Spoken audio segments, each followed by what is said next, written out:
Hello friends, welcome to my safety training center. So friends, we are going to discuss today about pyrophoric materials, iron sulfide, catalyst, definition, hazards, control measures.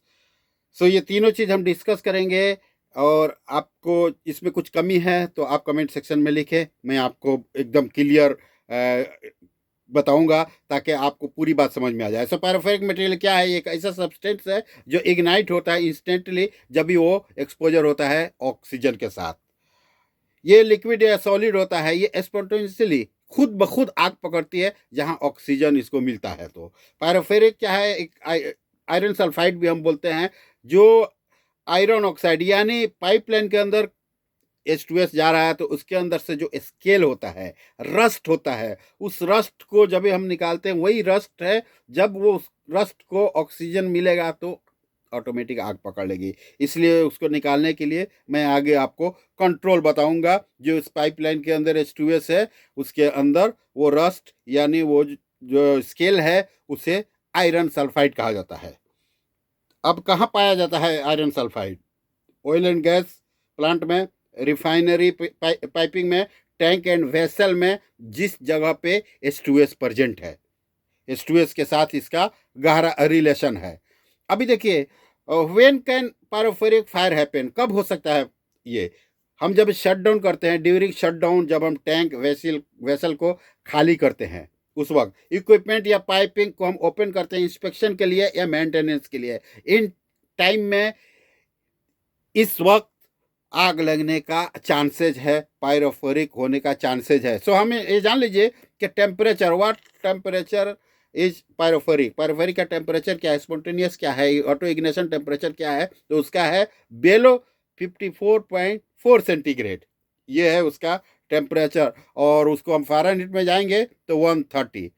आप याद रखना है कि जो भी इसके अंदर हजार्ड्स है, बहुत सारा हजार्ड्स आता है। हम कुछ जो इम्पोर्टेंट है वो डिस्कस करते हैं, जैसे ऑर्गेनिक पेरोक्साइड फॉर्मेशन होता है, आपको डैमेज, लीवर को डैमेज कर सकता है, किडनी को डैमेज कर सकता है, सेंट्रल नर्वस सिस्टम को डैमेज कर सकता है। फेलियर, अगर आपने इसको फेलियर हो गया, आपने जो सही कंट्रोल मेजर अभी हम बताएंगे उसको फॉलो नहीं किया तो ये सीरियस इंजरी हो सकता है, डेथ हो सकता है। ये उसका हजार्ड्स है, रिस्क है। अभी कंट्रोलिंग क्या करना है? कोशिश करना है कि उससे सेफर जो केमिकल है उसको हम यूज़ करें। MSDS हमें हमारे पास होना चाहिए। स्टेटिंग जो SOP होता है, स्टैंडर्ड ऑपरेटिंग प्रोसीजर, ये होना है। क्योंकि जब भी हम टैंक को खाली करेंगे या वेसल को खाली करेंगे उस वक्त हमें स्टैंडर्ड ऑपरेटिंग प्रोसीजर होना चाहिए, जिसे SOP हम लोग बोलते हैं। परमिट टू वर्क सिस्टम होना चाहिए। Full time monitoring, even lunch time हो या छुट्टी का टाइम है, लेकिन वहाँ पे कुछ ना कुछ आदमी का होना ज़रूरी है ताकि कोई आग नहीं पकड़ ले।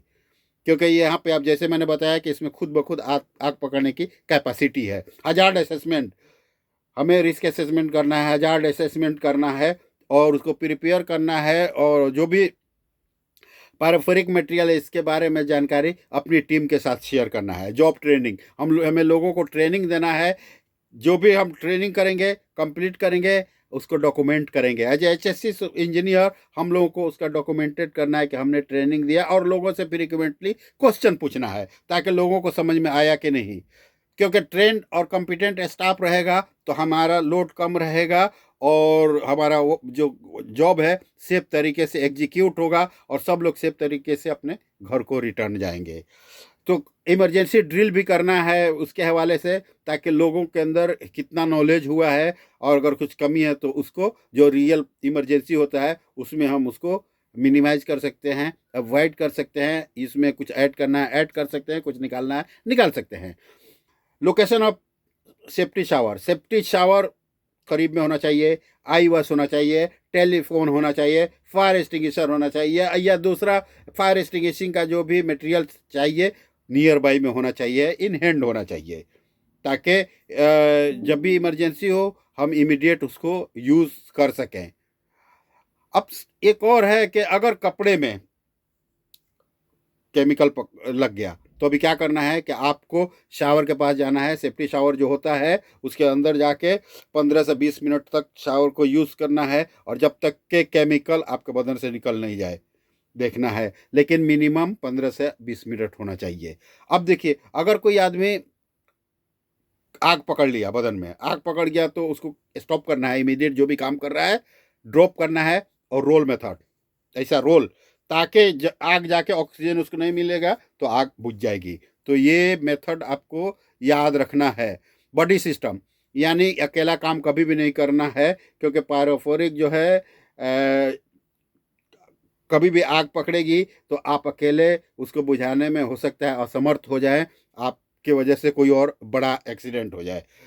कोई भी फ्लेमेबल मटेरियल है जो आप अगर हुड वगैरह यूज़ करता है तो उसमें से निकालना है, कोई भी क्लटर वगैरह है उसको हटाना है, ताकि आपको जब भी आप यूज़ करते हैं हुड तो आपको डिस्टर्ब नहीं हो, आपको प्रॉपर जो हवा है, प्रॉपर एयर आपको मिलती रहे, ताकि आपके सांस में कोई तकलीफ नहीं हो।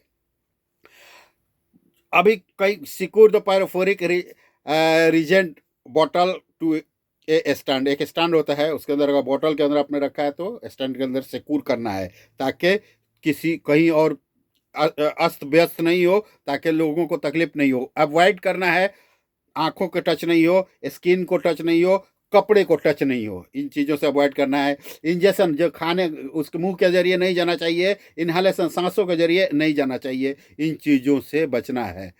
अगर हम जिस किसी कंटेनर में रखते हैं तो कंटेनर को टाइटली क्लोज करना है बिल्कुल, ताकि कोई भी हवा जाने का रास्ता उसमें नहीं बचे। जो भी ऑक्सीडाइजिंग मटेरियल्स है, कोशिश करना है कि जो भी इनर्ट गैस का एरिया है, जहाँ पे आग लगने का बिल्कुल चांस नहीं, ऐसी जगहों पर रखना है। मैंने पढ़ा है कि कहीं कहीं के जो अंडर केरोसिन एज अप्रोप्रिएट एक एरिया होता है, जो उस जगहों पे रखना है। अवॉइड, इन चीज़ों से बचना है कि जहाँ हीट हो, फ्लेम हो, ऑक्सीडाइजर हो, वाटर सोर्सेस हो, ऐसी चीज़ें जो पायरोफोरिक को तकलीफ दे, उस चीज़ों से बचना है।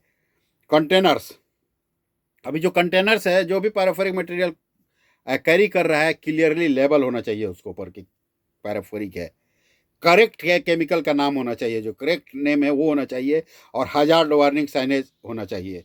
अभी पर्सनल प्रोटेक्टिव इक्विपमेंट में हम चलते हैं, केमिकल स्प्लैश गोगल्स होना चाहिए, और सेफ्टी ग्लास ये हमेशा पहनना है जब भी पायरोफोरिक मटेरियल आप हैंडलिंग करते हैं। फेस शील्ड होना चाहिए आपके तरफ, ताकि जो भी एक्सप्लोजन वगैरह आपको लगे नहीं डायरेक्ट फेस के ऊपर। और जो शील्ड वगैरह है, पोर्टेबल शील्ड वगैरह है, ये एक्सेप्टेबल होना चाहिए। स्किन प्रोटेक्शन में ग्लोव्स होना चाहिए, केमिकल रेजिस्टेंट ग्लोव्स होता है उसको, ताकि हमें केमिकल वगैरह से बचा जा सके। फ्लेम रेजिस्टेंट लैब कोट होना चाहिए, ताकि आग पकड़ने से बचा जा सके, हमारे बदन को, हमारे कपड़ों को आग नहीं पकड़े। फायर एक्सटिंग्विशर नॉर्मली ABC भी आप रख सकते हैं, लेकिन क्लास D फायर एक्सटिंग्विशर रखना है, क्योंकि वहाँ पे मेटल में आग लगने का चांस है, जैसे कि सोडियम वगैरह है। तो अगर कंबस्टेबल सॉलिड मेटल फायर हो गया सोडियम वगैरह में, तो आपको क्लास D फायर एक्सटिंग्विशर चाहिए। अभी जनरल, अभी देखिए, एक कैटालिस्ट है जो उसमें बॉल होता है, top ball, middle ball, bottom ball, छोटा छोटा होता है। ये मैं अपना एक्सपीरियंस शेयर कर रहा हूँ। कतर पेट्रोलियम में जब मैं काम कर रहा था, तो कतर पेट्रोलियम में हमने उसको निकाला, जो बॉल वगैरह है कैटालिस्ट का, बॉल को निकाला। निकालने के लिए कैसे निकाला, उसको निकालने के लिए एक पॉलीथीन है, स्पेशल पॉलीथीन के अंदर पैक करके, ताकि ऑक्सीजन उसके अंदर नहीं जाए। फिर हम एक स्पेशल उसके लिए ड्रम होता था, उस ड्रम में रखना है। फिर उस ड्रम में ओपन करने के बाद इमीडिएट थोड़ा पानी डाल के ऊपर तक रखता था, ताकि वो जो कैटालिस्ट है वो उसके पानी के अंदर वेट रहे, तो आग नहीं लगेगी उसमें। जो कैटालिस्ट के लिए है ये। अभी जो भी हम पैकिंग करते हैं, वो देखना है कि ऐसी जगह पे हम करें कि जहाँ पे गंदगी नहीं हो, फ्लेमेबल आइटम्स नहीं हो, और अगर ज़रूरत है तो ब्रीथिंग apparatus पहनना है जब भी हम वाटर पोरिंग करते हैं, क्योंकि उसके अंदर से वेपर निकलता है। मैं काम कर रहा था, नाइट ड्यूटी थी मेरी शटडाउन में, कतर पेट्रोलियम में। तो एक आदमी पानी डाल रहा था, पानी डालने के टाइम में वेपर जो निकला तो उसके नाक में लगा और वो गिर गया। गिरने के बाद चूंकि उधर सेफ्टी ऑफिसर दूसरा था, तो इमीडिएट खबर मेरे पास आई, चूँकि मेरी एक्सपीरियंस ज़्यादा है, तो मेरे पास खबर आई, तो मैं इमीडिएट गया, कंट्रोल रूम को खबर किया, एम्बुलेंस को खबर किया, और बंदे को हॉस्पिटल इमीडिएट भेजा। फिर बंदा वहाँ से रिकवर होकर आ गया। नेक्स्ट डे हमने वहाँ पे सिस्टम बनाया, ब्रीथिंग apparatus, यानी ब्रीथिंग apparatus के साथ एयरलाइन सिस्टम रखा। चूँकि वो बहुत बहुत सारा ड्रम था, मतलब सैकड़ों ड्रम था, रोज सैकड़ों आ रहा है जा रहा है, तो उसके लिए हमें एयरलाइन सिस्टम रखा और जो ब्रीथिंग apparatus पहनना उसको ट्रेनिंग दिया। सारी चीज़ करने के बाद सेफ तरीके से हमने जॉब को ख़त्म किया। तो याद रखना है कि जब भी उसमें जो बॉल वगैरह है, bottom ball, top ball, medium ball, तो उस बॉल में जब पानी रखते हैं तो पानी के बाद वहाँ पे ऑक्सीजन जाने का रास्ता बंद हो जाता है और वो सेफ हो जाता है। तो फ्रेंड, आशा करता हूँ कि आपको ये वीडियो पसंद आया होगा। सो अगर आपको इसमें से और भी कुछ चाहिए तो आप मुझे कमेंट सेक्शन में अपनी डिमांड रखें और मैं श्योर आपको सेटिस्फाइड करूँगा। Thank you very much friends.